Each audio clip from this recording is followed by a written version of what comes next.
So badde nkugamba nti tutegeere butegeeza omukyalo ono perspective ye eriki, tutegeere dda omukyalo ono ebizibu bye biriki. Omukyalo ono alimba mu bintu ebisinga obungi kuba statements zibadde zijja zikyuka. Kati nze nkubuulidde ekizibu kyange n'omukyalo oyo obudde buno. Ayagala kugamba nti senga omusajja oyo yali mugagga nga teyamulabirira okukwata omwana kyandibadde oke. Ffe ensonga yaffe eryeji era ensonga zaffe tujja ziyingiramu. Ffe ensonga yaffe twagategeera omwana yakwatibwa oba teyakwatibwa wanu. Ani yamukwata? Period. Ebyokulabirira amateeka gakola omulimu gwago. Ffe tetuli bannamateeka. Ffe nga public as community experts we have come out to say we need the truth. In whatever angle, we just need what? The truth. Then after the truth, then the law will take its course. Because we are not lawyers, we are not judges, we are not here to judge anybody. Kakati gwe botandika okwogera ebigambo leero, enkya noyogera ebirala, you raise tension. Kati oli mu kutugamba nga bwe walabirira omusajja. Omukazi omulimu gwe ki? Si kulabirira musajja. Ng'asula wuwe. Kyenkugamba, kakati nkugambye, okulabirira omusajja si buzibu. Si musango. Teriyo musango nti omusajja ono namulabirira nnyo. Abakazi bangi balabiridde abasajja baabwe. Bangi. Kyoyagala kikuseeza. Lwaki teyajja n'alabirira nze? Oli gwe wali oyagala. Kakati ate otunyumiza sitolezo. Deal with your problems. Oba mwe buzibu kuba mwa kenyini mwavangayo mu public ne mugamba ayagala kubba musajja kati yesawa ave yabagambe musajja gwe mugamba okubba yali asula na wange. Kakati baba yali asula wuwe no problem. Amugobe wuwe. Baba yali asula. Oli asula wuwe. Olaba buzibu amugobe wuwe. Alina kujja mawulire kutunyumiza nga bwe yamulabirira. Bwe yali agenda otandika omulabirira yatukubira. Teyajja. Yatugamba konti bana ngenda tandika olabirira omusajja wuuli ngenda mulabirira yakitugamba.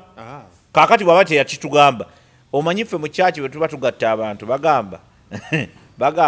nti waliyo omuntu yenna alobera kapeni okubeera bwaba wasituka pasita asooka n'agusala reverand asooka n'agusala nagasooka oleke buzibu kyate. Kakati olumu omusajja omu yagenda n'agira jjajja Gawa omumanyi. Gawa yawandiika script omusajja omu yasituka lumu nga bagambye nti bane waliwo omuntu yenna alina ensonga yonna erobera bano okufumbirigana n'asituka n'atambula majestically. Abantu ne bagamba tufudde. Bwatuuka n'akuba reverand agamba nti reverand erife emabega tetuwulira. Omukolo gugenda mu maaso neffe eri tetuwulira oyogera mpola. Okitegerekeza okugamba n'obuuza bino obiwulidde otya. Kakati Hajjat ayagala tutwala kututeeka ku mungi ali mutusiriwaza. Yes, that's a thing. Hajjat ali mutusiriwaza. Yavuddeyo n'avuma Nazaala era n'amulangira abaana 8 mu basajja 8. Ye Hajjat bwe yali ayagala Haji we teyamubuuza maama we yaani muli abaana bameka. Teyasobola bikola ebyo. Yabizuula buzuuzi. Bitukwatako essaawa zino. Anti nkubuuza yabizuula buzuuzi. Teyabibuuza. Awo tesimanyi. Anti bwe butategeera kiraga obutategeera. Nze mukazi wange gwe nnina namala tegeera Abaganda bali bameka, maama wa abeera wa, mwabeera mutya biki. Yes, bikulu okutegeera. Naye ne mugamba ebyange bye mmanyi era ne mbimunnyonnyola. Naye n'akubuulira ebyo. Yes, kyekyo kye bayita dating. Kakati mu dating gy'otegeerera ebyo n'okola okusalawo. N'okola okusalawo no ngenda nayo banedda. Kati ebyo Hajjat byayogera yeekwata ku bisubi amaze okukizuula nti gwayiika. Mwalimu obubbi. Wakati nze psychologically bongamba nti namulabirira nga kitegeeza Hajjat ayagala kwesasuza. lwaki okucankanana kwange naawe abantu bayinza okitwalamu obulala kankikyuse lwaki okucankanana kwo ne mukazi wo okuyingizaamu ate muzadde wange bunafu bw'oba nga tolina points zakwagiwinga kubanga obunafu we bulimba bungi obulimba bungi okitegedde obulimba bungi kati obulimba bwe bumubonyabonya kati essaawa eno bulimba okitegedde kati alimbibwa yalimba kakati anoonya omanyi buli lwolimba omulundi ogusooka olina olimba ogwokubiri okugattawo kuli okulimba okuki okulala oba kategedde kenjeza kukulaga so that's the point bulimba kati obulimba bumuzitooweredde agezaako asala magezi butya bwe tuyinza okugatta obulimba buno buveemu amakulu ontegedde alimba kino n'alimba kino n'ayogera kiri n'ayogera kiri n'ayogera kino n'ayogera kino byonna bya bulimba naye obudde butuuse Hajjat Zuula yezuule ng'erinnya li yasooka yezuule bw'aneezuula ajja kutegeera kyalina okukola as simple as that temudda kumutawaanya infact obadde tolina nabimbuuzo obadde olina muleka afiire mu firimu ye abaana abaleseewa bino ebigambo byayogera anti ali selfish abakazi mu nsi yonna bali selfish that's what makes women are selfish creatures ontegedde yes so kakati olwokuba nti bali selfish in nature by nature kyekiriwo kati ye ali selfish kubanga ye atunuulidde ye tatunuulira mulala yenna atunuulidde ki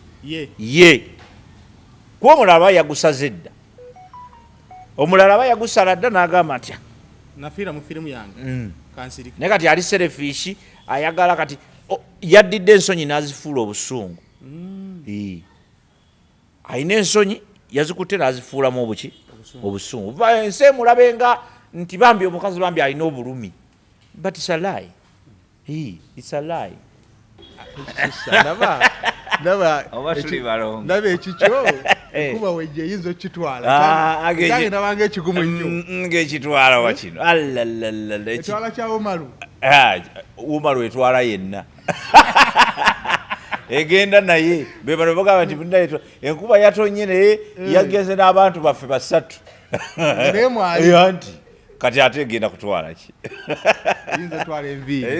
etwala yenna tetawaana kulekawo kuba mukoka alina wakwatakwata ye talina wagira gundi yabagamba naawe bamitano omusajja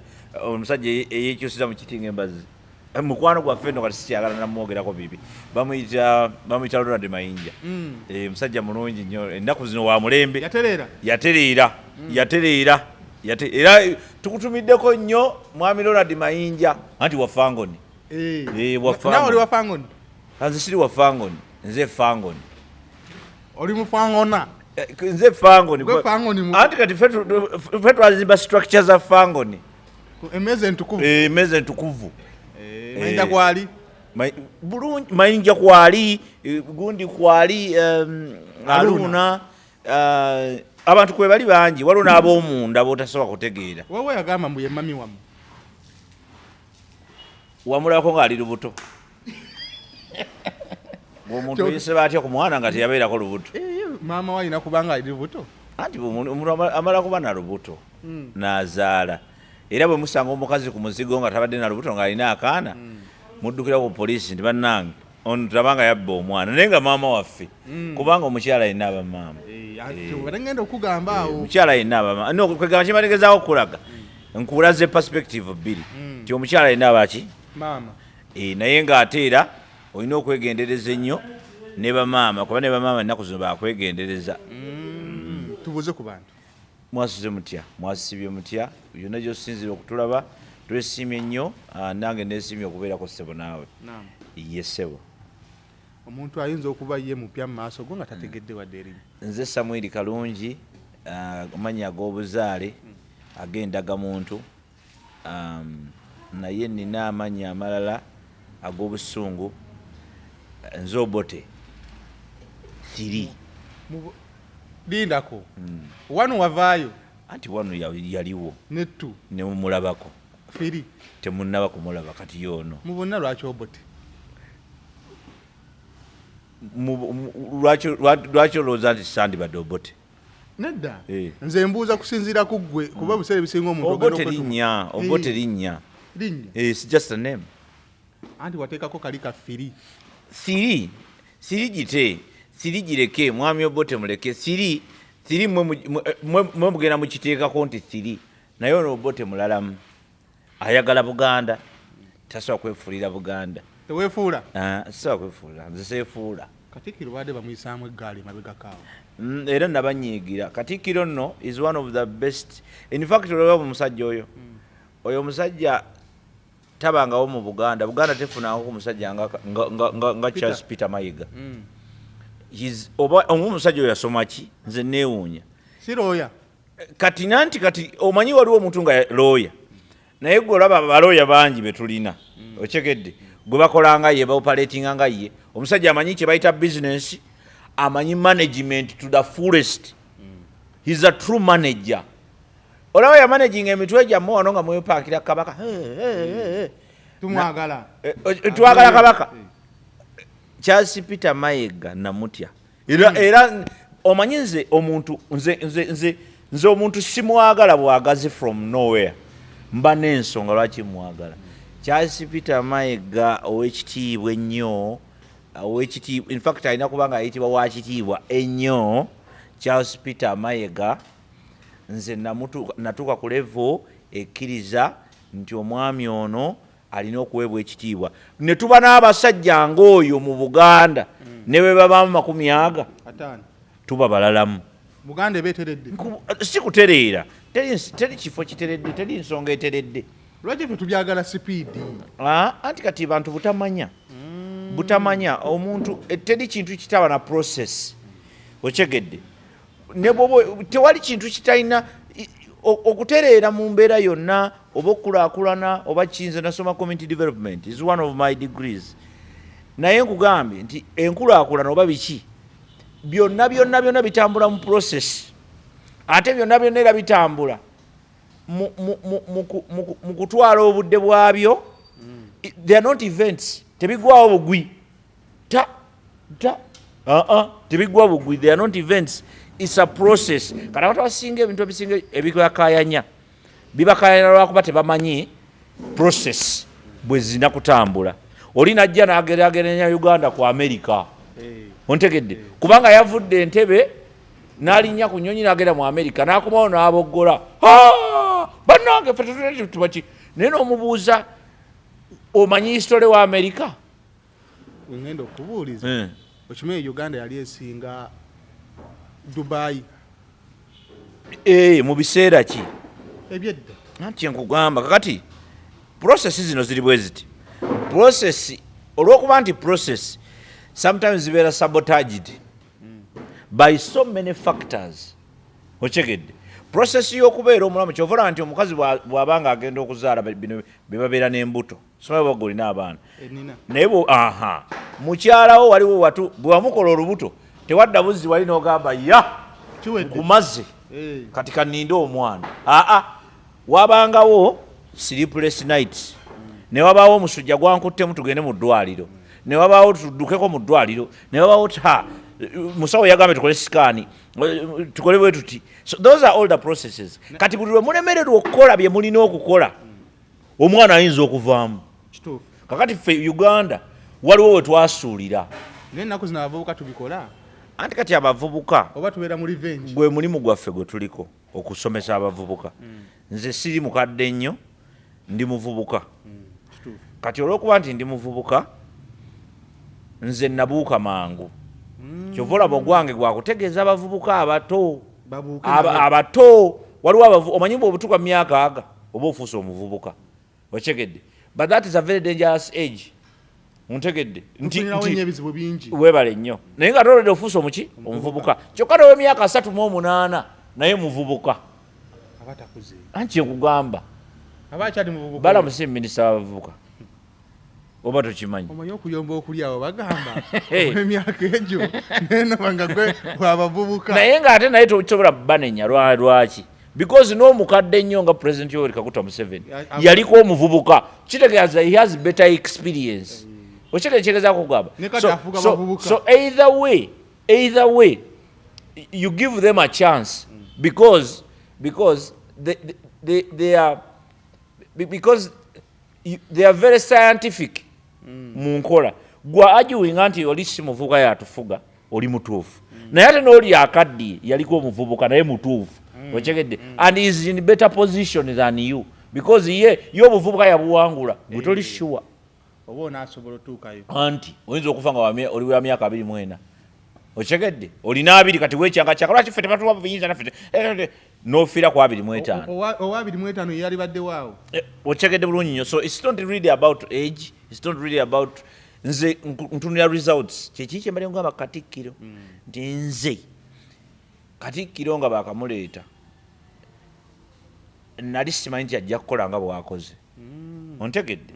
naye ate akoze nnyo ekiseera kyakoleddemu kizibu nnyo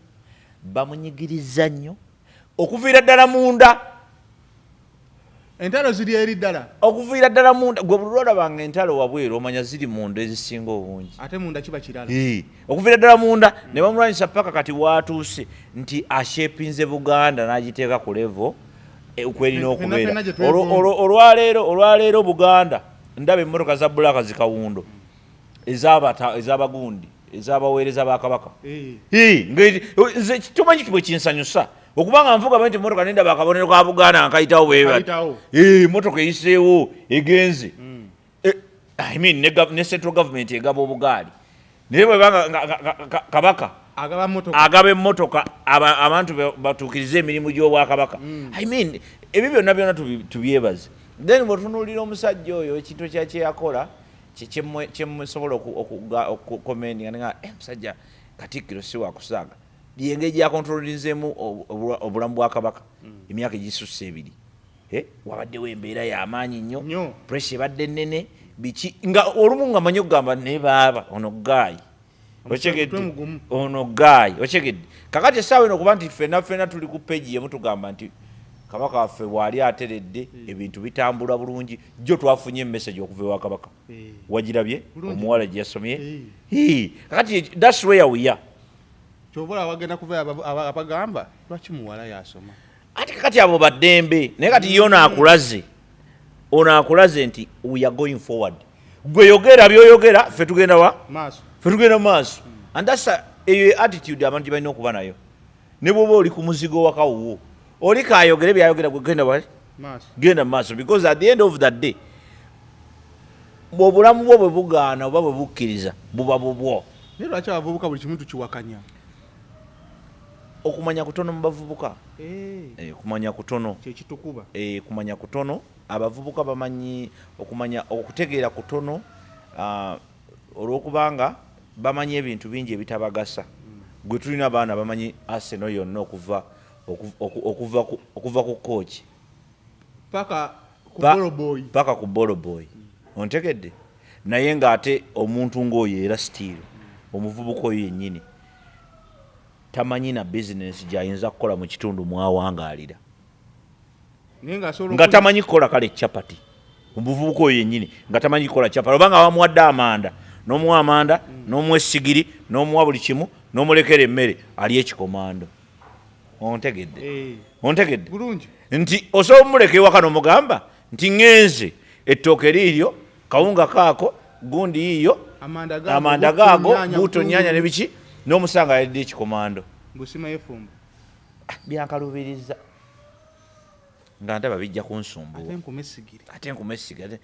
naye ng'ekyamazima essigiri tagitegeera gikuma ayinza okuba nga bw'aba wagikuma ayina okukozesa amagezi mangi nnyo okugikuma yeetaaga sayansi anti kubanga tategeera kimala ontegedde kati ffe tumanyi nnyo ebintu ebitatugasa ffe olwaleero eŋŋambo zonna tuzimanyi oli amanyi Arsenal n'akunnyonnyola kati okumanya kungi mu society zaffe naye okutegeera kutono oli tawaayo kubanze waliwo ebintu bye sitawabudde nga nkimanyi weebiri naye nga sibiwabudde nze ndi muwagizi wa maaniyo otegedde naye n'abazanyi kasi kyabamanyi kuba nali njijukira bali ba Destroy ba Rooney Wine ba Gundi nange ndi wamatu kati sibamanyi era luli nalaba ku mupiira ate saagulaba nagwo nali ntandise okugulaba akawala kaine kajja nekakagala simanyi vampalina kozera vampalina zo nabitegeera nkeera nti baatukubye kale tokyali muwagizi kiki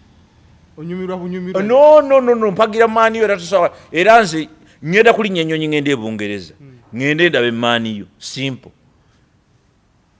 olwakugamba mbu gwe tomanyi nabazanyi kati yabamanya bamuwe n'emmere nzaawo okumanyamu abazanyi nja n'ensomesa eggwanga oba nenkolamu ekintu ekirala okyegedde oli musajja muganda ndi muganda nnyo katugendeko katono nga wadde tegubadde mulamwa ogenzeko emmengo waliwo abantu abagamba lwaki lubiri tetugizimbako amaduuka well enkola yakinakunaku enkola yakinaku Buganda erina ettaka bw'oba owulira ng'olina kyoyagala okuzimba mu mbeera y'amaduuka biki omanye eyo embeera y'ekikopikopi eyo ate olubiri ate tuzimbeko amaduuka for what I mean Buganda erina ettaka bw'oba olina business gyoyagala okugira propose the business bakuwa ettaka mu Buganda okyegedde propose the business naye kati amaduuka a retail shop retail shops are we lacking in retail shops omuntu ayogere byaba tali informed tategeera na kutegeera mbo olubiri lulirawo terulina kirukola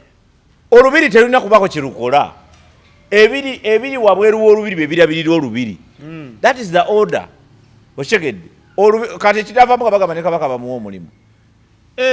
ate takola tuba tetususse ati bwe busiru bwenkugamba okyegedde kyekugamba nti waliwo there are things byotalina nakubeera kuwa budde kati omuntu ayogera ebyo bebana abakulidde mu mizigo basumbuwa nnyo era nze nwana nnyo nve mu muzigo ngende ntwala abaana bange saagala baana balina kukula kutegeera nti waliyo omuntu gwe bayita landiroodi era kyenwanirira bw'oba olinamu ku ssente empa ogenda maliza gwampadde ati kyekyo kyenkugamba nti kati noonya ssente kuva mu muzigo lwa nsonga eki abantu abakulidde mu mizigo basirusiru nnyo tobavuma nnyo si bonna anti nkugambye abasinga obungi abasinga obungi nti akula alowooza bya kisiru buli waalaba alaba omanyi nti omuntu okimanyi nti abantu abakulira mu mizigo baagala nnyo okuzimba egundi baagala nnyo okubeera balandiroodi abeerawo nga kyakolera mu bulamu bwe kufuuka landiroodi kubanga ono landiroodi amubonyaabonyeza nnyo n'agamba naye bwe naafuuka landiroodi era lumu mukyala wange yabiŋŋamba nanga ne naffe tujja zimba ennyumba ne mugamba ekyo toddamu nokirowooza tujja kuzimba ennyumba tujja kuzimba ennyumba z'abapangisa naye ffe tulina ffe tujja oteekawo essuula empya kiki ekigaana landiroodi okuwaayo omupangisa we omwezi gumu ogwa Desemba yazimba zagaba waatyo no omuntu nga badde akuwa ssente twali mu covid omuntu nga badde akuwa ssente emyaka egi ena n'afuna obuzibu myezi egi ne bamugoba ku mulimu n'omukasuka wabweru ng'akasuka emmese so that's the point nene mu covid tebatusonyiwa kyenkugamba so what I'm trying to say is baba banaku housing banaku bannaabwe gwekimanyi babeera banaku bawuzinga banaku bannaabwe embeera yabayitaayita mudda obuyumba bwatunuulidde abala basikira busikire naye abasinga oyogedde ku ekyo abasinga obungi ennyo okugamba nkugobye ziba nsikire kyenkugamba ennyumba yasikira nsikire biki n'ebigenderako biyitirivu so ennaku bwavu obw'ekika ekyawaggulu kubanga bayavuwala mu mitwe omanyi bweyavuwala mu mutwe beerangako nga tolina ssente mu nsawo naye ngaomutwe gwo mulimu kaki akasente naye obeera nga ate oli munaku omwavu mu lukyolo oli mponga byoyo oyo bamenya Uganda mbu temuli mirimu abavubuka ebagamba emirimu tegiriimu mu Uganda tegiriimu ne mu Amerika tegiriimu ne Bungereza tegiriiyo si Uganda yoka buli wamu tewali mirimu emirimu giteekebwawo bantu ontegedde gugunani yagukuwa nze yeeyigiza kati kyogamba nti bo bali abagamba nti bali mirimu emitwe gyabwe balina gwe bajazika balinda Museveni ateekewo. Government is the biggest consumer. Government is the biggest supplier. Government usually is the biggest. Government is actually most of everything. Naye abantu abanaakulaakulana totunuulira nnyo government. Government gisabe mirembe, gisabe safety, gisabe enguudo, gisabe biki, gisabe malwaliro. That is it. Bw'oba onoosukkuluma koza abakola mu government balina ssente abo golooza nti balina emirimu lwaki bandibadde babba be basinga okubba because bafuna emitwalo 7 bajeti yeriko emitwalo 7 kakati n'alyoka yeeteekako ebintu ebirala bingi nnyo transport amafuta n'agateekako emitwalo 7 ogenda okukakana nga ssente zaafunanga allowance zisinga za spending allowance gwafuna asinga omusaala gwe. Omanyi lwaki kiri bwe kityo? Because ne government terina emirimu gyayo tegiri mu ssente. So kyenkugamba nti bw'oba onoonya ssente toyingira government. Government gisupplying because they are consumers bagula okuva ku pancakes. Just be organized olabe. Government yegula okuva ku pancakes obundazi paka ku byonna bigwe byinza okulowoozaako. Batulemeseza mbu omusolo muyitirivu. Omusolo tolina kyagugamba because let me tell you teri ggwanga litawa musolo teririyo ontegedde ate omusolo teri gye batagukaaba naye abakozi ba bizinensi bo bagusasula ontegedde bo bagukola ki kubanga bo bategeera bizinensi nenekya yaayo. Naye kati mwe abagamba nti emisolo giyitiridde obungi misolo abamu boogera ne ku musolo nga tasasulanga yadde omusolo talina na tiini namba kyokka atayogera ku musolo kati aba ayogera ku musolo ki agusasula wa omuntu kati addamu okugamba nti omusolo mungi omubuuzanga musabe tiini namba n'omusolo gwe yakasembayo okusasula omungi yo bagimanyi kinkugamba kakati bw'oba nga tolina tiini namba nga muganda waffe Katumba President Katumba yali azze wano yaddawa namulabeko ng'atudde mu nnyonyi nalayo akafaananyi ng'atudde mu nnyonyi bayadageza kuba kyeyo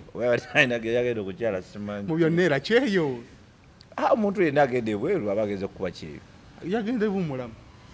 holiday time ayinza okuba kuba tuli mu December naye ng'awummula okubadde okola badde akola ki because olina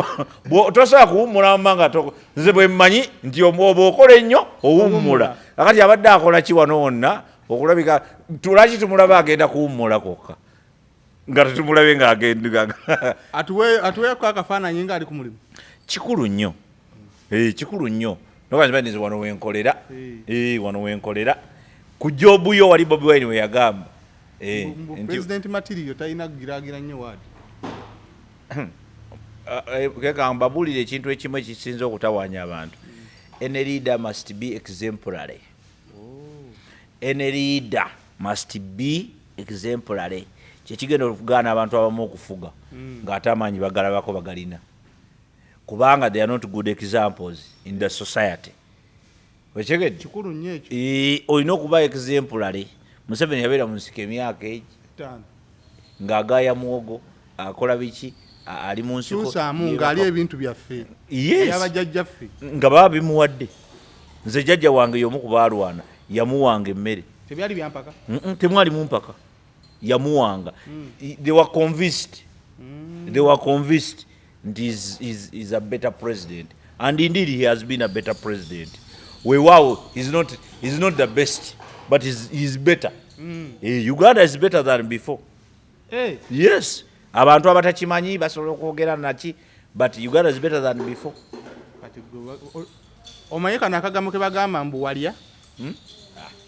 batusoga mbu walya kati bwe bagamba n'embaaki mbu mwaba byabavubuka olaba otuuka ogamba mbu Museveni Uganda is better than before. Is better kati olina option endala. Do you have any other option apart from Museveni? Bobi Wine. Kati sawa ena agenda kukola ki? Sawa eno as we speak right now. Kati. Agenda kukola ki? Alwanira bukulembeze. Anche nkugamba kati agira alwana bwanajja nga tumuwagira. Ontegere kyegeza kugamba because nze ndi muwagizi wa government by the way. I'm not even about NRM or whatever it is. I support the government because the still NRM. nze supportinga government si NRM era Museveni teyagira mu NRM if you know lwaki abantu tulowooza mbu government ye NRM basiru butategeera kugambe bamanyi ebintu bingi ebyekisiru naate ne balimo otegeera ebitono nnyo ebibali ku ngalo wano nze naliko kankunyumize naliko wano erigundi Kawempe division waliwo awo akafu bakaita Kibe zone Makerere 3 around there nali nkola mu projects era nakati nkyazikolayo naye nga abavubuka kyenasinga okugira okulwanagana nakyo ng'abavubuka abasinga bw'oyogera ku project za government bo baba bagamba ebyo bintu bya Museveni okyegeera tujja labika bulala ffe tuli banuupu okyekedde batudde wali business za Museveni ebyo bya Museveni mwana kati ebyo bintu bya Museveni mwana ng'abaana ng'ojja nga abaana baggeto bazibu ng'ojja n'obateeka wano nga 10 bw'ofuluma bwoti ogenda kutuuka nga bali ku 12 nga bafulumyewo okyekedde kyokka oleeta muntu kwogera nabo ebiseera ebyo twali tubanoonyeza era ntumirako omukyala bamita Dr. Katana akulira skilling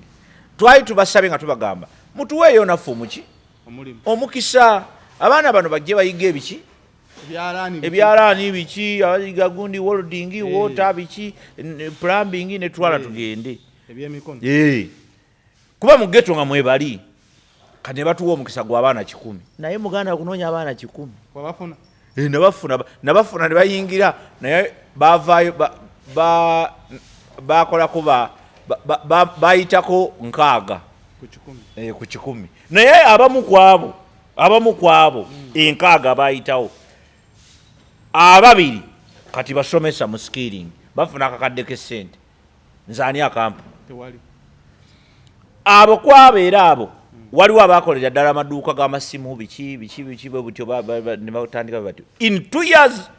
si bino byokugaba si bya myaka 2 emabega in 2 years waliwo abamu kati aba welding aba plumbing naki bo batandika okukola ng'ate olwedde bakyalina ku ssomero kati ate gundi skilling yennyini bwefuna eyo emirimu oba kati ngaawo ku parliament biki ebibyo bityo ate kusaza busaza n'oyingira eri n'okola not NRM and not NUP kakati mmwe bannabyabufuzi abajja ne mutaliko kugamba abaana kubanga kwa Museveni oyo mubi nnyo era program bwagireeta y'abantu si ye ekirala mulina okutegeera nti gavumenti n'ebibiina by'obufuzi byanjawulo kakati kyokunogamba nti kati NUP senga ewangula olwaleero Bobi Wine afuuka president nga gavumenti efuuka NUP gavumenti esigalawo tevaawo eno gavumenti yaliwo ku mulembe gw'Obote kakati bano ababa bazze ng'ekibiina baba ba managers they come to manage the government yes these people just come into kiringa ng'okwokya essomero kubanga Headmaster mubi oba musiru Headmaster tajja kugiira mu ssomero naye gw'okyeza essomero ly'ekyalo ebibiina byonna kati omanyi waliwo ebintu ebimu ebiri logical naye ng'ate biri simple to understand essomero senga bukya ku makya nga Headmaster temumwagala oyo kya ssomero oli musiru wa kikula ki mukole magezi Headmaster aveewo agende baleete omulala naye ate ne muba mumugjawo mwegendereze mutegeere musooke munoonye ani agenda okuddawo temuleeta mulimi mu ssomero tabimanyi ebyokusomesa kyekitukuba nti muleeta abanafu mu mitwe mukutegeera ne mukumanya ne tuyomba mu mwaka wa parliament gwe twaleeta talina kyatukoledde kubanga alina kukola ki omanyi mandate ya MOP bwelina okubeera abasinga tebagimanyi kyekyo kyekugamba kakati ebyo balina okuyiga si kutegeera Arsenal Man U biki abavuka be balina okutegeera nti MOP alina tuyamba atya kansala atuyamba atya gundi atuyamba atya meya mwetaaga ddi kakati lwojja okutegeera gundi akoze oba takoze otherwise ojja kunenya omuntu ku kintu kyatalina kubeerako era kyova n'enguudo tugamba MP talina kyatukoledde kubanga oli musiru MP takola nguudo ateesa biteeso bya ggwanga bw'akkiriza n'agamba nti ayi kyateesezza kigende eggulu kigende tirinyi kigende mukono kigende wa kigenda wa kakati ate gwe wamulondera mukono ate oyagala akuyambire mukono oli fala kyova olaba omukulu yavuddeyo n'agamba opposition eteese ne Museveni mpuuga omanyi waliwo kye bayita perspective ne motive ne lwaki Mpuuga ayagala kuteesa kati Mpuuga amaze mu gavumenti emyaka egiwera oba ng'emeka miyitirivu taweza 2 sigokka gasukkamu gasukkamu ng'ali mu gavumenti Nambooze alina emeka ekibuuzo kyange era be bamu Mpuuga Nambooze gundi ono ow'Ebusiro bonna be bamu naye njagala kugamba ekintu kino nti wegendeze nnyo abantu aboogera ebigambo ebirungi naye nga babyogedde mutima mubi yes wawa asobola okwogera ekirungi ng'akyogedde olina kugamba nti nga weebale bannange okoledde omulimu omulungi n'otunula n'agamba okyegedde nti oli asobola okwogera ekigambo nga kirungi naye ng'akyogeredde mu mutima mubi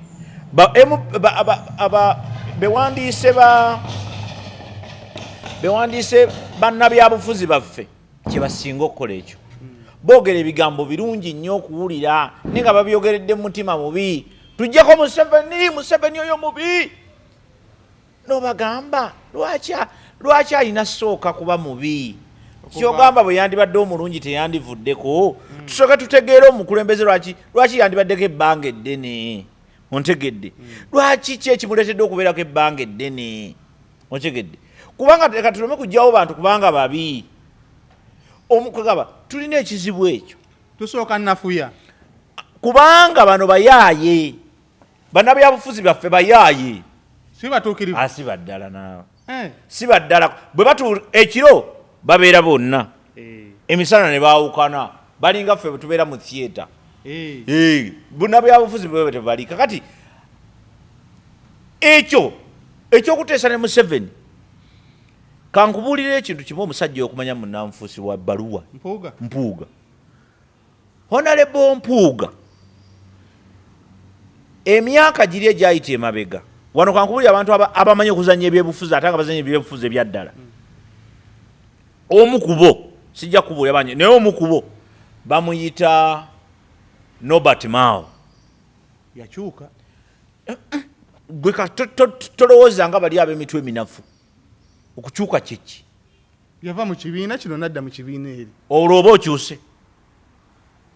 kati byebyo ebizibu byammwe nti oli ayambala bwambazi kakofiira ku mutwe nolowooza mbw akyuse okyegedde okukyuka tekubeera kungulu tetukulaba naye tutandika okulaba ebikolwa byo kubanga ebikolwa byo bye bitubuulira amazima amatuufu ku nsonga yonna so si bigambo byo Museveni bwe yali ajja yagamba speech yasooka yagamba this is not a mere change of guard it is a fundamental change era mukirabyeko akikoze what are you talking about bw'oba oyogera ku Uganda yaliwo naye neriwo what are you talking about omanyi leka nkubulire amazima era g'olina okutegeera n'omuvubuka yenna ali eyo oba omuntu yenna ali eyo tosobola kugenda mu maaso ng'ogaanye okukkiriza ebizibu byo President Museveni alina ebizibu bye naye ebirungi bye nabyo abikoze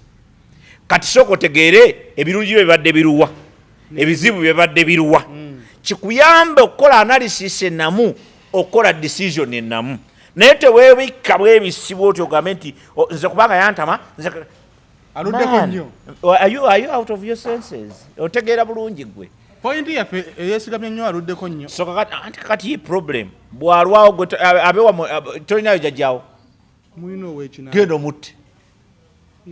aluddewo genda omutte mukadde battamutte that's a question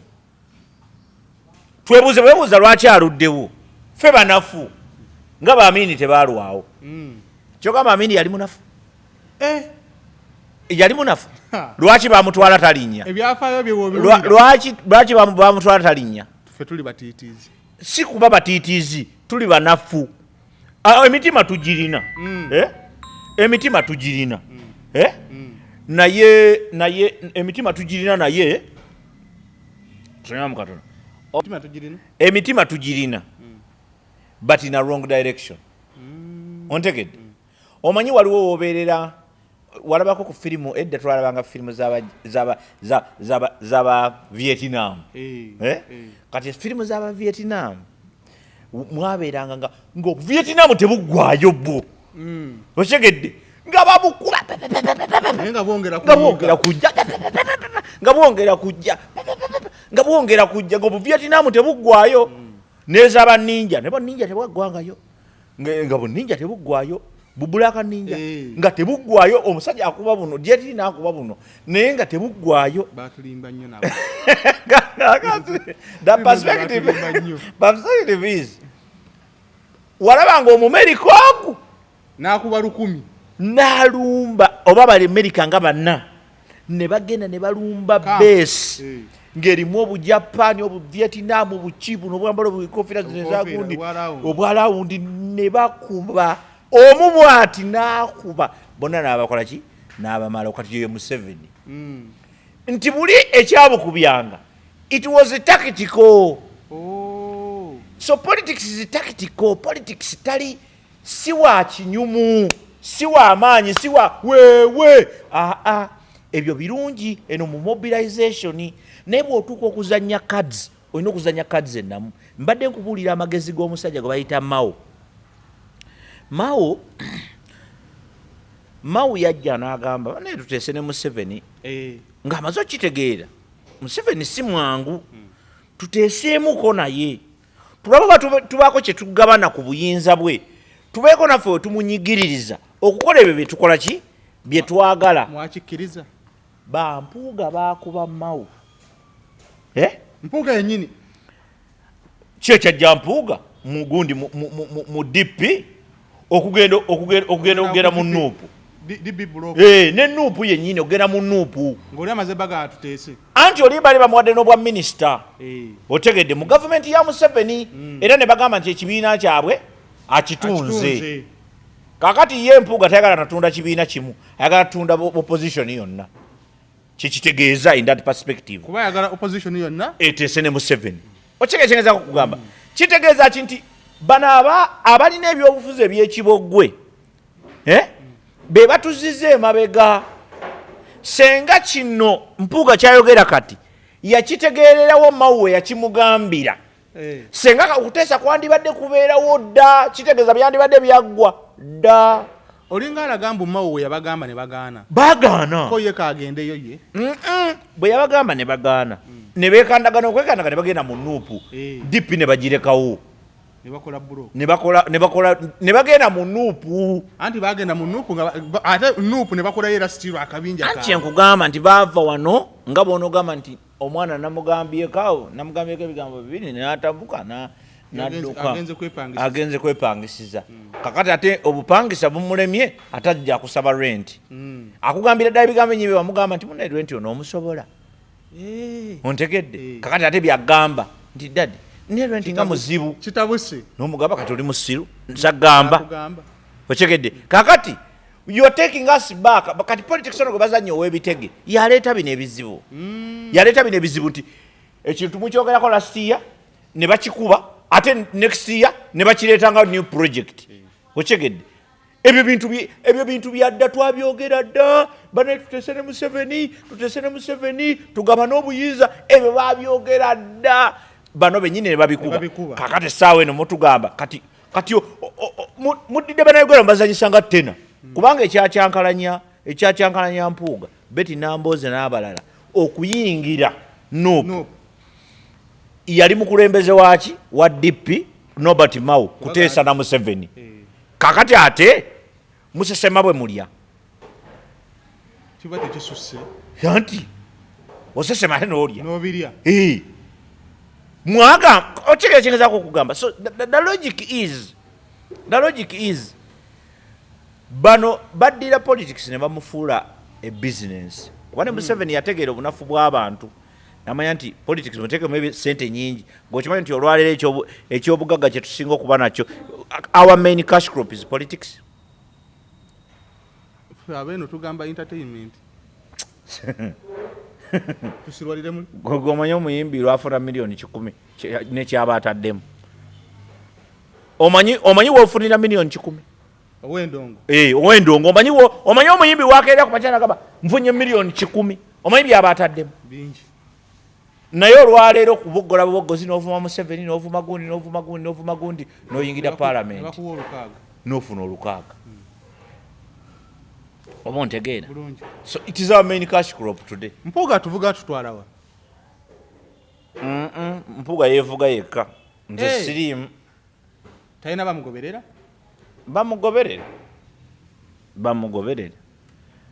nze sirimu naye buli atugamba muno tuteese amaliriza agenze nga ate akoledde eri anti kyekyo bamala kizuula kati mpuuga balwawo okubuuka gundi kyeyabagamba nobati mao senga batuula ku mmeeza omanyi lwaki negotiations zo zivaamu makulu ze bateesa kubanga bateesa balwanyisibwa so they don't concentrate senga mpuuga yatuula wano mau n'atuula wano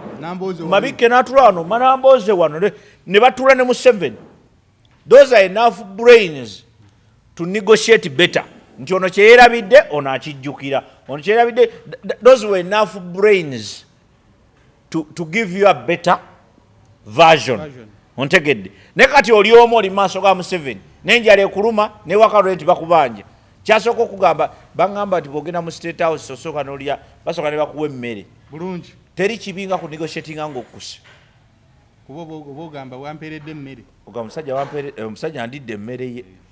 Ontegedde because these are scientific things. Kabe mukazi bw'okwana omukazi omuyala bw'oba onooyagala omukazi akutegule mangu genda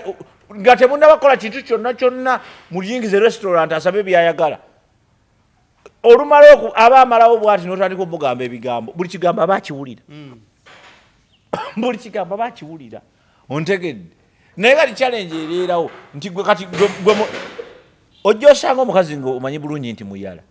ogezeeko mukwano ogenda kakasa ekyo kikole scientifically magezi lumbisa omukazi enjala ogezeeko mugamba ebigambo ebiwoomu olabe response ye romance ecoordinatinga nnyo olw'olubuto lw'omukazi nnyo ne bw'omukwata obukwasi wano awulira nga amasannyalaze gonna gamuyiseemu naye mukwatewo ng'enjala emulumu akuvumirawo ayinza obutakuvuma bw'aba decent enough naye awulira ng'omutami atandika okulaba nga ebirivu byo bibi kino ekinkwatirira atandika okulaba nga toli respectful atandika okulaba nga ebintu bingi ebibi ku ggwe naye wali emmere erina engeri eziba ebibi byonna akulaba bwati kati nze gaalina ebiviiri byange bingi bwakutulira bwati alaba nga enviiri ze aziwaana buwaanyi naye mulumi naye enjala ng'emuluma kakankubuulire romance atambula bulungi neki kyova olaba nti abantu abatalina sente mukwanakwana anti abakazi bajja kukuvuma nnyo naye mawu ayagala bukulembeze ani mawu tolaba ekibiina kye mawu asobola naye talina maanyi abantu abalowooza nga ye batono nnyo n'empuuga ayagala naye nkugambye bonna abanoonya maki maja bamanyi amazima goza mpuuga ebbanga lyadiinize ne Museveni tamanyi ntino tamusobola yakoze ekibiina ne bwakikola gwokimanyi erinnya lyakyo sirimanyi kyemmanyi kimu alina ekibiina olwonookironda osanga nakuba campaign nakubiriza abawagizi be anti kyenkugamba nti kakati kyekyo we have refused to understand the concept of ebyobufuzi nzibuzibu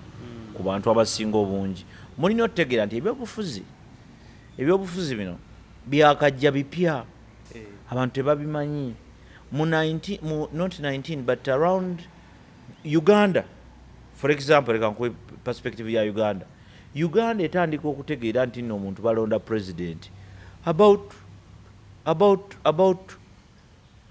50 years ago. Yes. Tulina wano abantu abasinga ebyobufuzi obukulu. Museveni asinga ebyobufuzi obukulu. Kyova olaba bimanyi nnyo. Balugunda basinga ebyobufuzi bipya abajjajja bamwe ab'emyaka 7 basinga ebyobufuzi obukulu. So this is a new era. Tugezaako bitegeera buki? Butegeezi. Tetubitegeera. Ago ge mazima. Uganda ng'eggwanga lirina emyaka 69 ontegedde just 6 waliyo taata wange w'ekinana nakaziika jjajja wange myaka 16 ekyo kingeza kugamba ye byalaba birala so tulina okutegeera nti there is a biggest factor that people don't pay attention to is time. Let us give ourselves time. Tuli mu era erowooza nti buli muntu ajja kubeerako president, buli muntu alina okubeerako gundi, buli muntu ayagala fe wano future y'omuntu, buli muntu ayagala kubeerako MOP, buli muntu ayagala kubeerako gundi, kansala, twala tugende. Kubanga abantu balowoozezza nti olw'okuba nti ffe mu Africa twagala nnyo ebintu ebipya, buli muntu kati alaba ebyobufuzi ky'ekintu ekirimu ssente, ky'ekintu ekyobuvunaanyizibwa era y'oli kubanga kati ffe tulina ebyobufuzi. For example, okumanya nga bikyali bipya nnyo era bikyali binafu era tebirina namakulu ebyobufuzi gwe okimanyi nti nno minimum standard ya MOP S6 ontegedde okufuuka MOP okufuuka MOP tuwe senior 6 ontegedde kyokka MOP ye institution gyemu ku institution esatu ezifuga eggwanga. Tulina executive etulako mu 7 tulina judicial etulako gundi ya gundi ya judge eyaba judges bagundi eyo winyidolo ne tubeera ne ya legislature eya parliament kakati agamasiga asatu gegakola government line siga twagala wa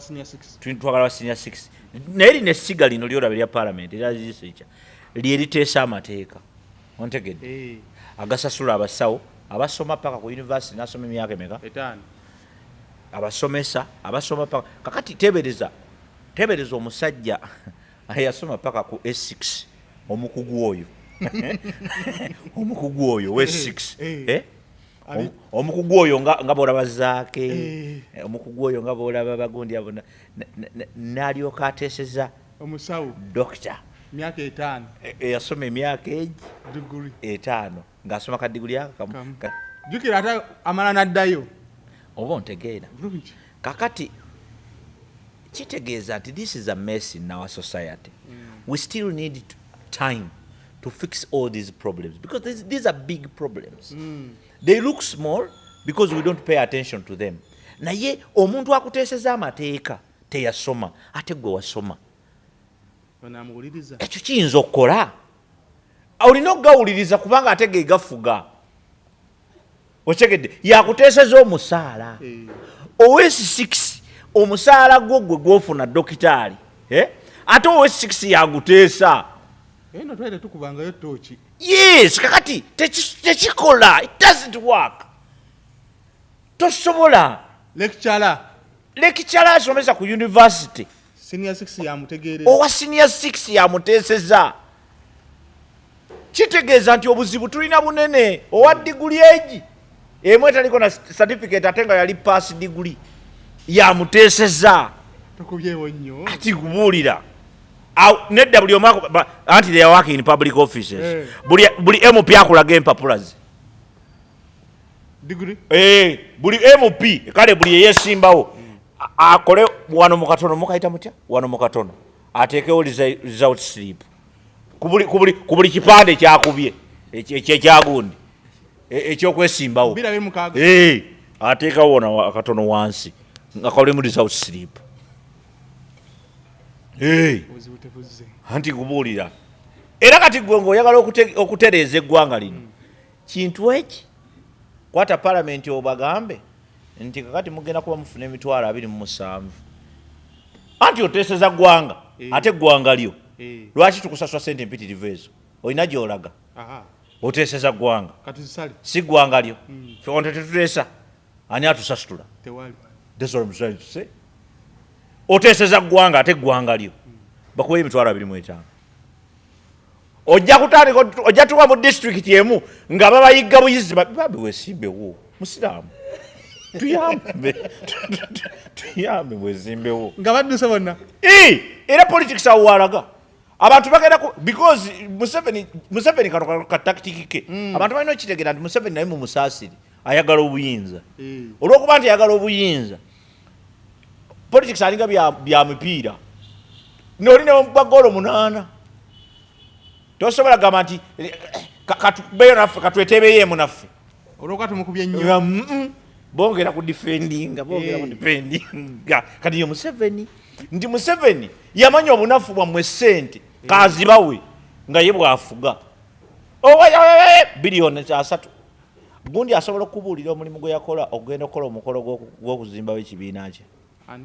gundi Mpuuga omulimu gwe yakola yatunda mbuzi yatunda nte yatunda kikuba naliwo ku mukolo gwo nagendawo nendaba abantu nga bajja ne transport baba musasulira lindako yiye taxi zajjanga nga nziraba anti wajja okugambira emyaka gy'amazeeko abadde akuŋŋaanya akasente ke webale kukuŋŋaanya ng'okakuŋŋaanyaawa njagala tutegeera bajeti eyasobola ginnyonnyola gyesente yazijja kukogwa omukolo gwokka just ogwo gwokka atubuulire yatunda mbuzi ze ente ze enkoko ze oba alina ensuku mbu yatema amatooke negayingira ekibuga abantu baalya ne banywa ne transport ne babawo kitegeeza service provider baafuna kitegeeza tulina okuddayo ku drawing board nga tutunadda ku ya complaininga tuwa amagezi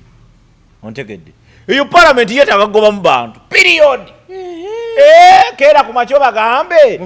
nti ekyamazima eggwanga liri mu katyabaga abasomesa bagala sente abasirikale bagala sente buli MP kati oteeseza bwerere teeseza eggwanga liryo because tulina okuddako ku level egamba nti kati kino tukikola lwa bulungi bwa ggwanga lyaffe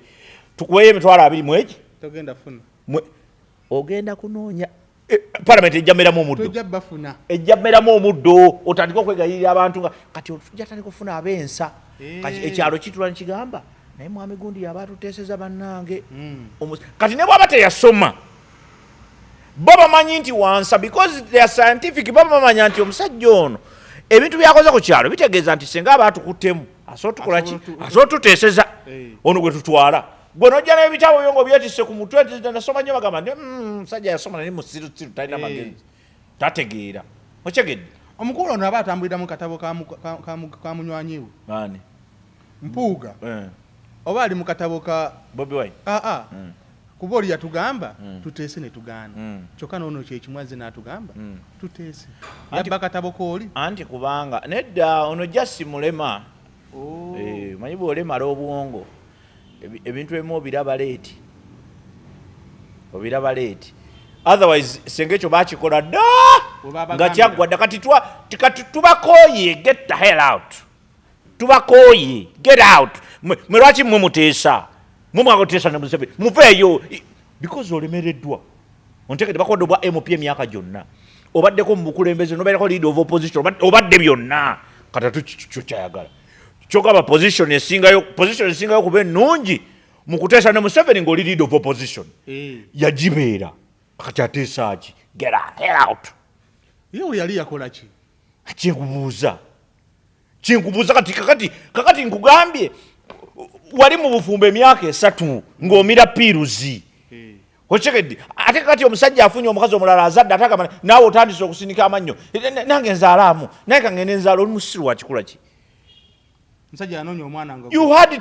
you had time to do those things kati get the hell out abantu abalala bajje bakole ebirimu emirala genda olime genda okole ebyokola ebirala bino bikulemye ebyobufuzi byamagezi si by'abantu basiru I'm telling you ebyobufuzi si by'abantu kankubuulire bw'oba oli musiru toyingira mu byabufuzi nze mbalaba bangi basiru bali mu byabufuzi mujja kukiwulira akaliro mujja kukawulira era baatandika dde okukawulira kubanga bayingira mu byobufuzi ng'ate basiru ate nga bakimanyi bajja kuwulira akaliro ebyobufuzi by'abantu bagezi nga bwolaba Museveni nkubuulira Museveni oyinza okuba tomuwagira naki naye amagezi gaalina gwe omuntu akufugidde emyaka 4 oyinza olowooza nti musiru oza bagundi tebaaliwo Obote3 bagenda baagala bamini bagenda baagala balutwa bagenda baagala kyenkugamba ye lwaki temumutwala taliiwo wagambidde tuli batiitiizi si batiitiizi nkugambye tuli banafu bunafu si batiitiizi abaana tolayo ku baana abafiiridde mu struggle nga bo bagamba bafiiridde mu struggle because they are fighting but they are fighting something they don't understand nkugambye bwe buli omusajja bwe nkugambye obu Vietnam omusajja yaddanga wati n'akola bwati akavayo kakuba tata ng'akuba obuntu nga 150 kubanga bwo bujja buzi webakubidde munne ate nako wekabuuka lwaki toyita eri ebbali obusiru kaki ekiri wano tugendeko mu famire tugenda abavubuka tugenda lekerawo wasa abantu abalinamu kasente lwaki ate munange Hajjat Zuula yavuddeyo n'agamba omusajja yabadde amulabirira ne Nazaala teyamuyisizza bulungi akati Hajjat Zuula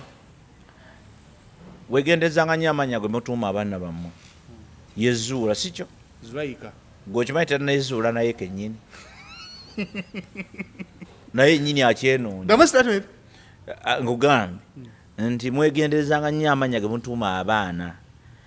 ne gabakalako Hajjat Zuula naye nnyini akyenoonya taneezuula okigede ne byayogera tabimanyi nekyaliko takitegeera alwanirira mwana we kuki bamukwata lwaki teyamulwanira ne batamukwata yes that's the point olwanirira kankubulira okugema kusinga okuwonya ontegedde tosobola kuddira omwana bamukutte omwana bamukwatira wa ng'oli ludda waggwe mbu yali yeebase kati bw'oba oli muzadde n'abazadde bazuuka ekiro ne bazazika obwana bwabwe ontegedde bakakyusa okubeera omuzadde kitegeeza bingi okusinga okuzaala because okuzaala is just producing raising a child is another business ontegedde so kati eyo business ye she's a failure she failed ekyo kimu in that perspective ey'obuzadde but ate bino ebyokudda mu public neyekyanga biki alimba nalimba why now okuva lwe yajja statement zikyuka bukyusi ekizibu kye kiki ddala yatulaga luli mu ntandikwa yatulaga nti omusajja amuggyako ebintu ontegedde mbaakola bonna tugenda kizuula nga tewaliwo business ate kati yali amulabirira ekituufu kyeki asooka ategeera ekituufu ye yennyini akizuule nga yewaalizuula alyoka adde mu maaso g'abantu abannyonnyole ekituufu kyayagala kyennyini akyogere because ffe ensonga eyatumanyisa Zuula yali ya mwana we gwe baakwata ontegedde omwana gwe baakwata nga suspect omukulu aliwo yani ye taata okyegedde kitaawe w'omwana ebyo ne tubihandolinga ne tubiraba ontegedde essente okundabirira kujjira kyogamba bwondabirira bwemba kati kale tukitwale nti yali tamulabirira senga yali tamulabirira oba senga teyamulabirira Haji nga yali mwavu nga yali mugagga bwe yandikutte omwana kyandibaddoke that's the point. Let us not mix issues. We are talking fe tukumanyi nti wajjanga mukazi yeetaaga obuyambi obwo omwana wo gwe baakwata essaawa eno ate otunyumiza mboozi ndala kati ffe bitukwatira kuwa walabirira musajja walabirira ffe that is bw'oba wamulabirira ate era ne mubanga tewamulabirira does it mean nti senga tewamulabirira bwe yandikutte omwana wo kyandibaddoke oba laavuye musumbuwa nedda mwe underestimating ebintu ebimu. We have what we call brain what? Tulina brain nankani. Yes, I am on tumalize ne kano. Oli muzadde. Okkiriza omwana wo okunenyako mu public. Okunenyako mu public? Tewalabye waka milioni? Nedda. Wele ekibuzo kyombuuziza kankiddemu kyo nga kyo. Kukkiriza omwana wo okunenyako mu public, yes. Naleta kamera naga taata oyo ongambye public kati gwe bw'ongamba nti ate kamera kiba kirala. Kamera si public. Waliwo abeekwata obutambi nga bagenda buweereza bakwano baabwe neyekwata akatambi namugamba ondabye bwe nfaananye leero kiri kitya kaviiri konna nakasaze. So ekikulu kiri bwe kiti nti omwana in the modern world, traditional African society, omwana tadda mu taata we oba mu maama we. In the modern world today, we are encouraging communication. omanyi communication mu family nkulu nnyo okuwuliziganya kati communication y'Abafirika yali nnyo one sided otaata ayogera gwe toddamu ne bwoba olina ekirowoozo ontegedde akati in the modern society we are encouraging people to listen to their children ontegedde to listen ontegedde to their children ekyo tukikkiriza era tukyenkaraginga abantu bakikole ki bakigendereko ekyo tukyenkaraginga naye twagala tukikumire mu fuleemu okitegedde twagala tukikumire muki mu fuleemu ennamu kireme kubeera nga kireme kugiramu kamanyiiro nnyo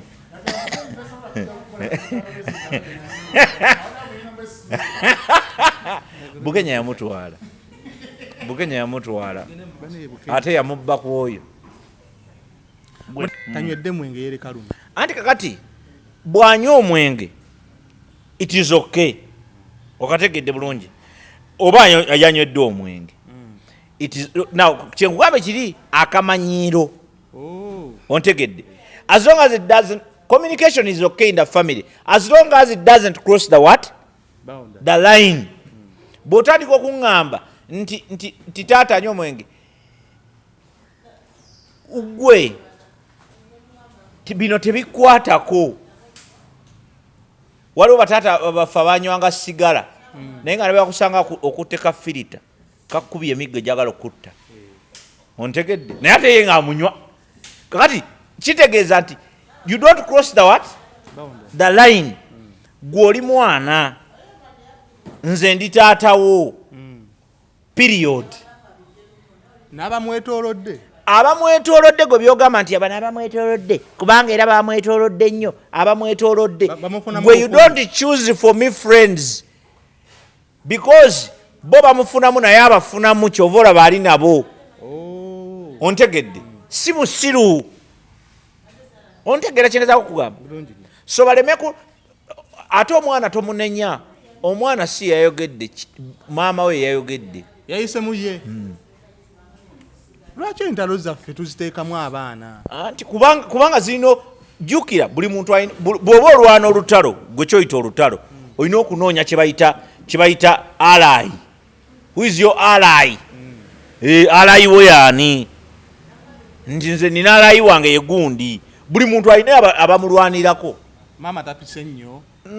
onoomunenyaki naye gwe kyoba omanya as long as they don't cross the what the line yasuse anti kati bakulosinze line kyova olaba tuboogerako twandibali tubaleka nobaleka naye kati bakulosinze line bakunamye kuba ensi yonna ekimanyi nti bamakasi si yabyogedde awo wembuuliza maama bulijjo avayo n'agamba bazadde ba kamiliyoni tebakola kimala kukuza kamiliyoni akoze kimala okuza aba ye ababe bakola kimala omukuza omanye bino ebintu olina obyegendereza gwe bakuza obulungi yalemerera obufumbo ye bamukuza bulungi yalemerera obufumbo kamiliyoni ye yamugoba kati gwe bakuza obulungi baba yalemerera obufumbo kakati ate musajja wattu kati ate nonenyoono nasirika gwe nobeera buli kaseera nomukolero ka video tekikola kifu ontegedde bulungi so kati kitegeeza nti abanenya ne be banenya bafaanagana okitegedde bafaanagana nate ekyokuteekamu bajjajja ivo buleme no kati ebyo byonna bya bulabe kubanga kamiliyoni for example abba for example abba akyali ku nsi ebbanga ddene okusinga Daniela ne kamiliyoni ontegedde ye akyalina room to learn naye kati ono atagayidinze ono yaleese ki yaleese problem ensobi tegolola nsobi bwaba nga waliwo eri ensobi ezakolebwa kati yasobola oterereza wano ne beeyongerayo yabadde alina munenyezaawa balina kumujjanjaba omulwadde bamujjanjaba bujjanjaba si kumunenya ng'osobola okunenya omulwadde olaba tujjanjaba basiriimu tujjanjaba basiriimu ng'omanyi abadde yeegabaagaba okyegedde ne mugenda n'ojjayo ebbaafu ne baleeta endala naye nga tomugamba nako nti owaayi naye weegaba nnyo naawe bw'otaliko gamba naye gwe weegabaagabanga oba osiriwadde oba ofaanana bino ebisawo ebinenya abakazi atuuse mu ddwaliro ali mu kuzaala abonaabona n'olubuto nze yakutuma nze nakugamba nze nakufunisa olubuto kati oli musiru omulimu wafuna mufu omulimu wafuna muki mufu oba ntegerekeka omulimu wafuna mufu omulimu gwe wafuna mufu okategedde singa wategeera omulimu gw'olina wandibadde otegeera nti gwe omulimu gwe gwakumakinga kuhandolinga issue nga zizze so si the other way round akati onenyaki sirika yandibadde anenya maama we okuzaala mu kifo ky'okunenya taata abba anenya maama we okuzaala mu musajja nka miliyoni akasembayo bantu bangi bagenzi ne bamulaba principal yagenda bamukumya ku mulyango yali atutte ki musawo bebekulu musawo bebekulu agasa amugasa bebekulu ayogera n'abasawo ate oli yali ayogera n'abasawo azera aboyiwe senga yali nsambya yandigenzi andi nsambya eddwaliro lyabwe gye beesibira panado ne gundi gye beesibira gundi ne weesiba ekigundi ekiseminti mu ddakiika 3 nekivaako yali atutte ki boyiwe anti teyali boyiwe because senga yali boyiwe yandiyingidde kati twakitegeererawo nti si boyiwe tubasiibuddeko bannaffe mwe bali nnyo okutulaba tujja kudda n'olulala inshallah